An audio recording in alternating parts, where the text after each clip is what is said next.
Om Bhurбhuvassuham Tatsaviturvarenyam Bhargo Devasya Dhimahi Dhiyo Yonah Prachodayantam.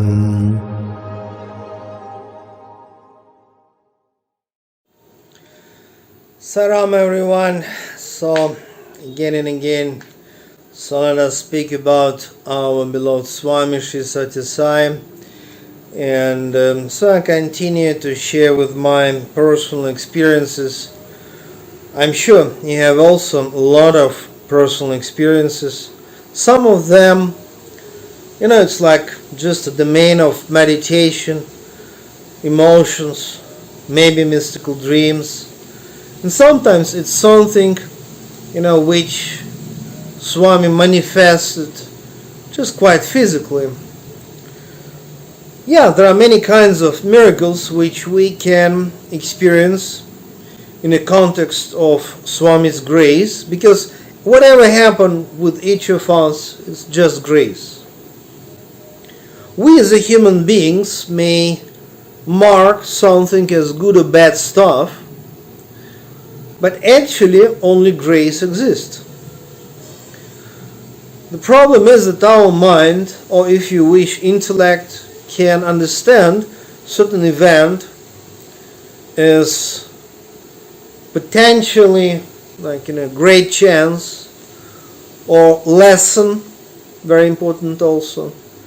And sometimes out of ignorance we can say about something like, okay, that's my bad karma, that's bad luck, just suffering, and that's all.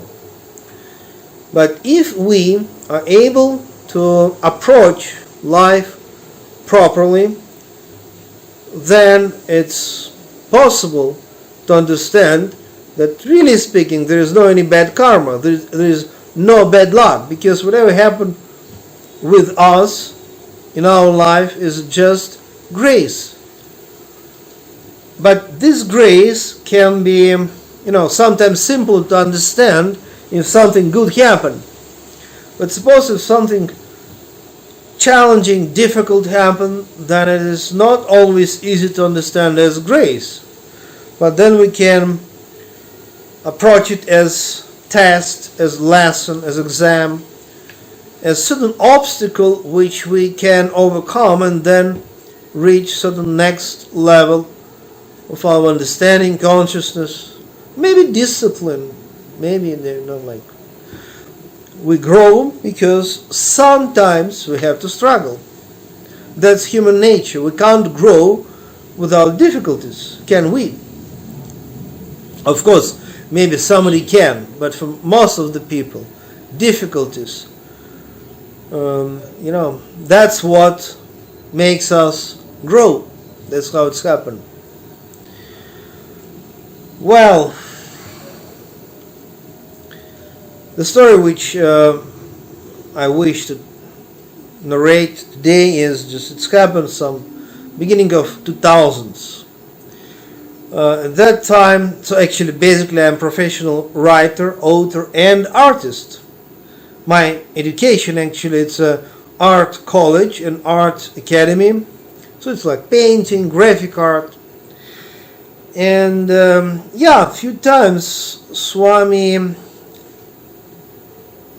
during interview point to me that it's very important for me personally, it's like my life purpose, to teach people meditation, to write books, but art, painting, graphic art, it's something very important for me. And honestly speaking, sometimes I'm forgetting about it, unfortunately, and sometimes I come back to the art. That's life, that's our human nature. We can't always follow Bhagavan's, Swami's advice, so that's how it is. So it was beginning of 2000s, and some friends from Germany, they organized one-person exhibition not so far from Frankfurt. It's actually in an area of Mainz, and so beautiful place, like beautiful nature, beautiful just Mainz, Germany. If you know this area, I'm sure you agree with me that it's very beautiful, a historical place, historical area as well.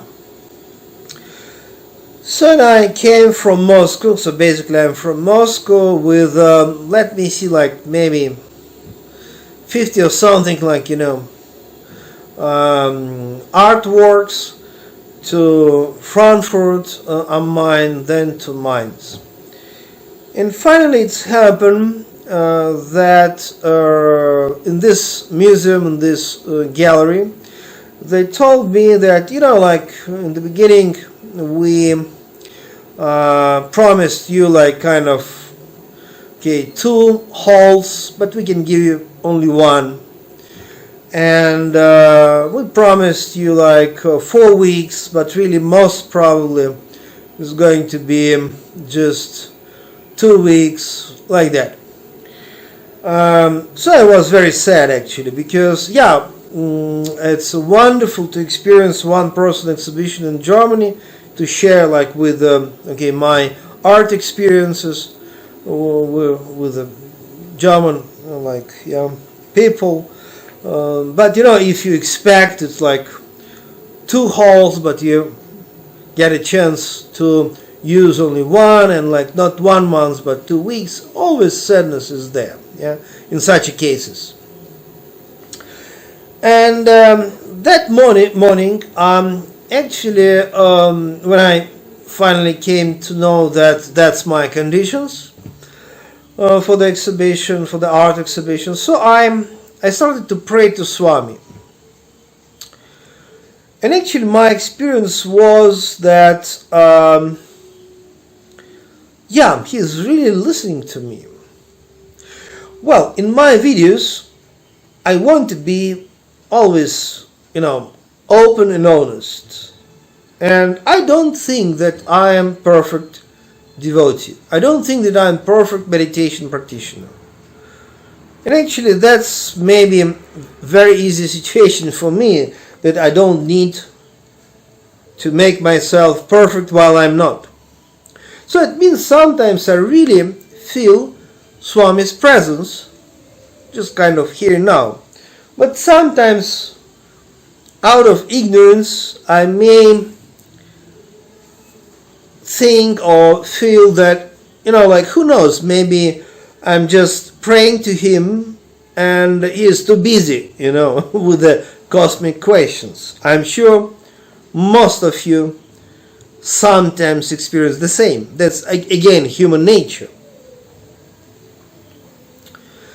And that nice morning, so let me repeat, that was Germany, Mainz, and beginning of 2000s, and I just mentally told to Swami, okay, please give me some sign, give me some proof that you really hear what I'm talking about, the meaning of my prayer. Will you help me actually?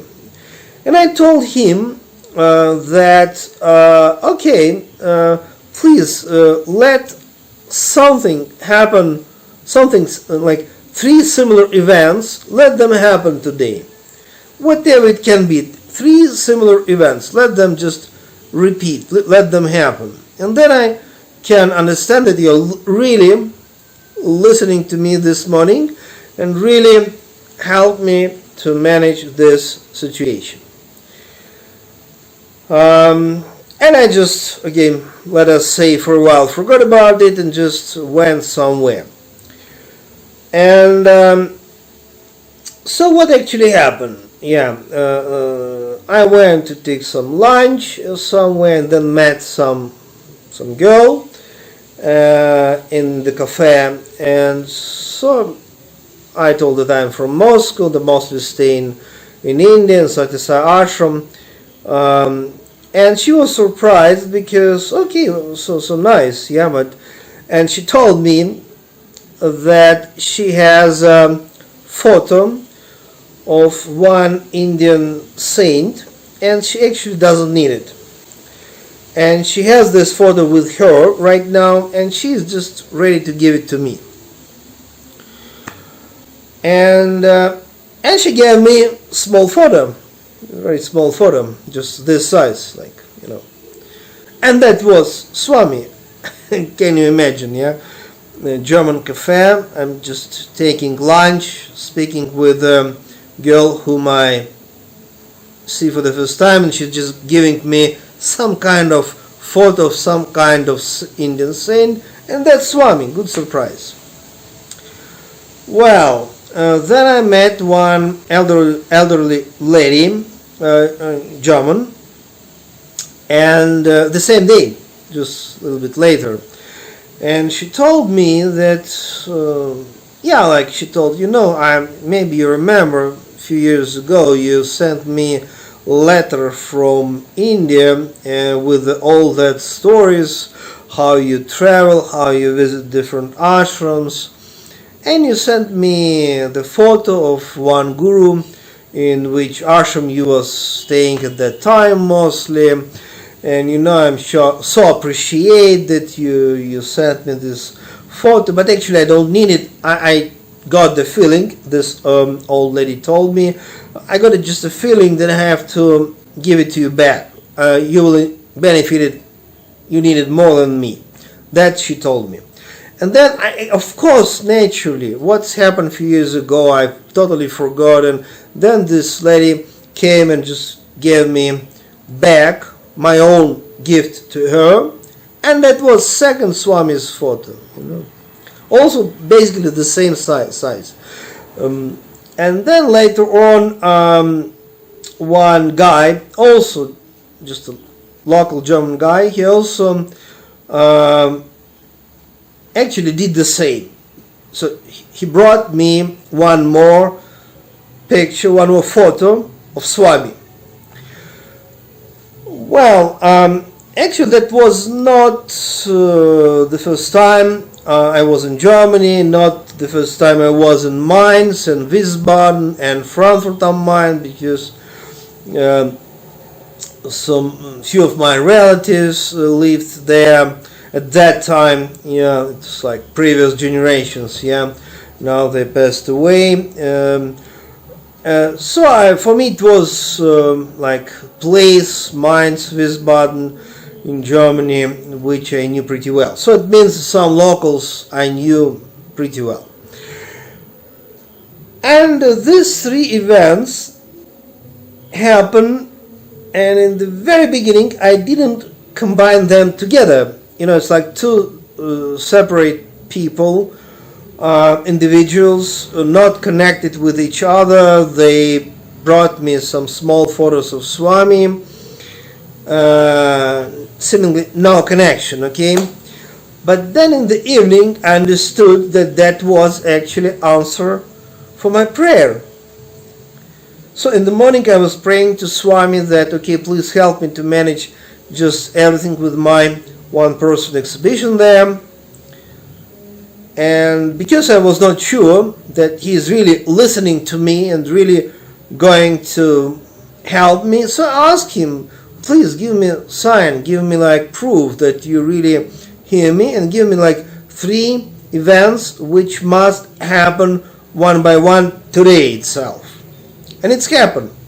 And it was not only just three events, similar events, but it was brilliant events. So I got three wonderful small photos of Swami. And actually I have it even now.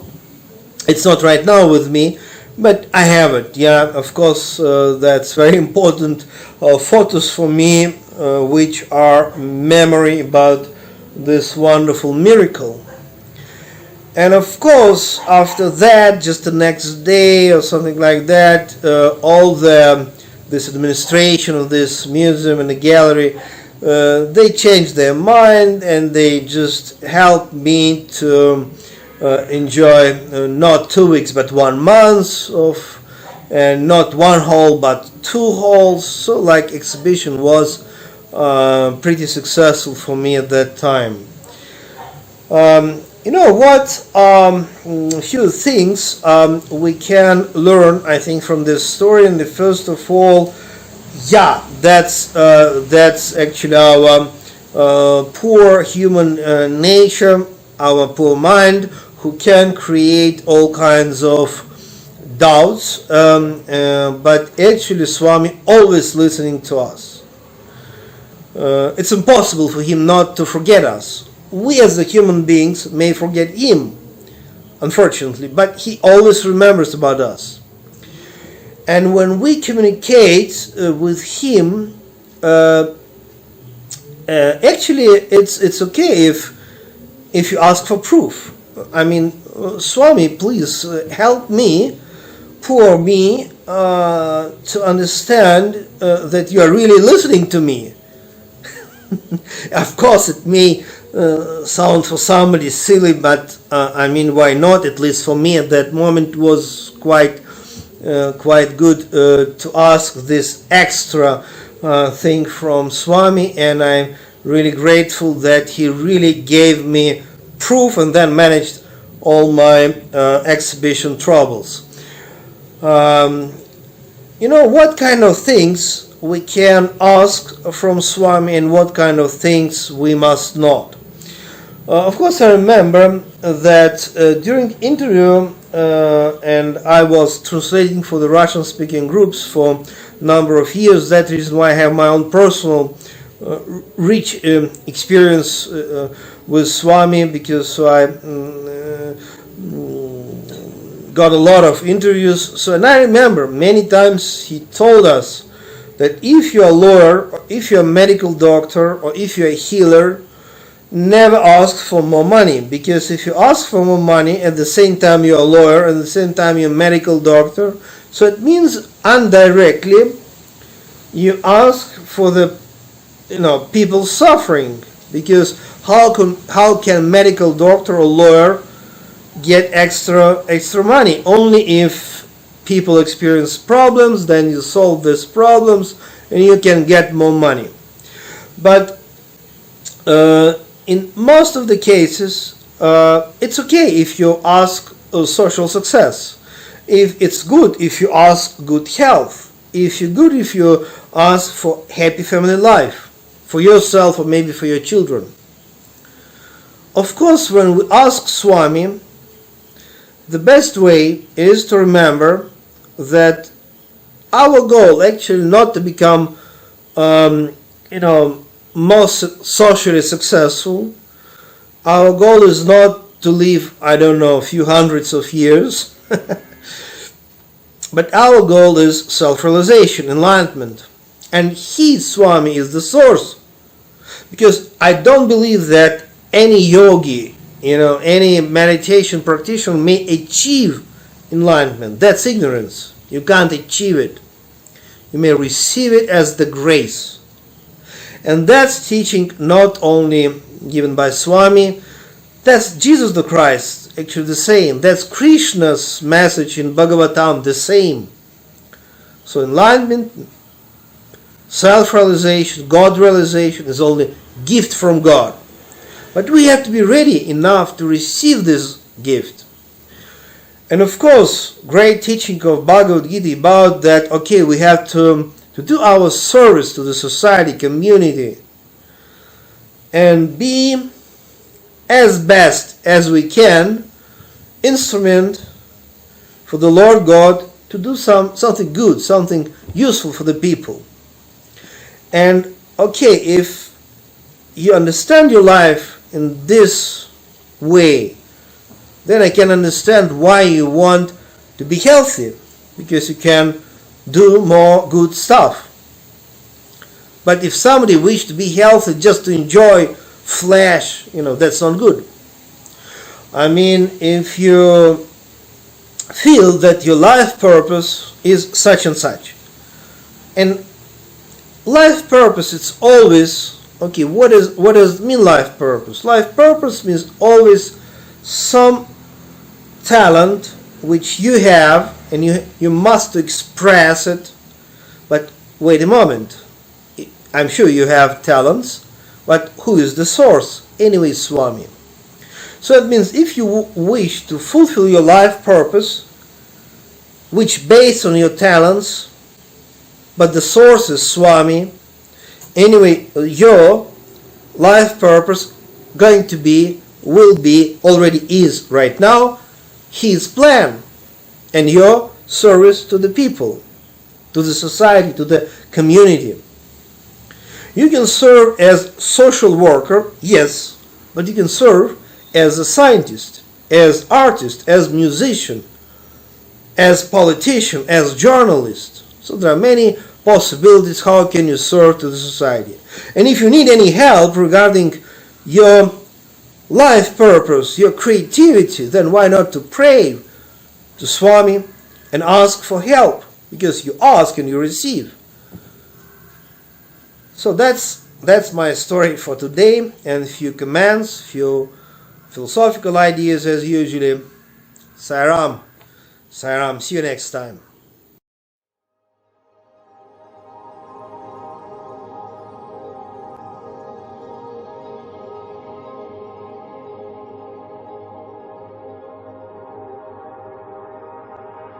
Om Bhurбhuvah Tatsaviturvarenyam Bhargo Devasya Dhimahi Dhiyo Yo Nah Prachodayantam